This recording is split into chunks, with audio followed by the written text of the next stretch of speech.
মাটির চুলায় ভাত বসানো, চোখে চিন্তার ছাপ। রাহাত, দুপুর বাজে, তুই এখনো মাঠে? না খেয়ে খেললে শরীর ভাঙিয়ে দে বাবা। হাফ প্যান্ট আর পুরনো জুতা পরে ঘামে ভিজে পিড়ছে। মা, আর একটু প্র্যাকটিস করতাম, আজকে গোলটা ঠিকমতো হচ্ছিল না, ঠিক করতে হবে। খাই পরে, হতাশ ভাবে। তুই শুধু স্বপ্ন দেখিস, কিন্তু অভাবের মধ্যে স্বপ্ন কয়দিন টেকে। বই খোল, পরীক্ষা আছে সামনে। গভীর কণ্ঠে।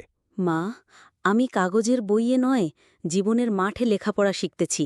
বিশ্বাস কর, এই বলটাই একদিন আমাদের ঘর পাল্টাবে। জুতা ছেঁড়া, জামা ছেঁড়া, হাতে কিছু নেই। তুই কি আসলেই পারবি রে রাহাত? এই ছেঁড়া জুতার পায়েই একদিন দেশের পতাকা নিয়ে মাঠে নামব মা, দেখিস। দুশ্চিন্তায় মাথা নিচু করে বসে। গ্রামের মানুষ হাসে, তোরে নিয়ে ঠাট্টা করে, শুনি আমি সব। ওরা এখন হাসে মা, একদিন গ্যালারিতে দাঁড়িয়ে আমার নাম চিৎকার করে বলবে। নীরব প্রার্থনায়।